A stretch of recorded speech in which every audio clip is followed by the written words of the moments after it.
The overall goal of this preclinical functional assay is to observe and quantitatively evaluate the angiogenic potential of mesenchymal stem cells intended for regenerative therapy. This method can help answer key questions in the field of vascular targeting regenerative medicine, such as the mode of action and the efficiency of cell therapy candidates.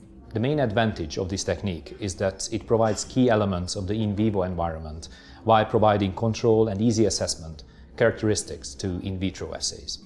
The implications of this novel technique extend towards cellular therapy of ischemic diseases, because the field is really missing reliable and easy-to-use functional assays.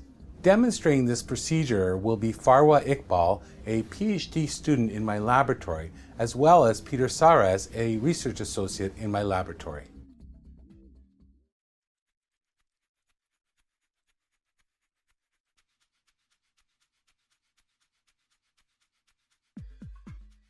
After isolating a rat aorta and preparing media according to the text protocol, coat 12-well tissue culture plates by first placing the plates on a cold surface, such as an ice pack.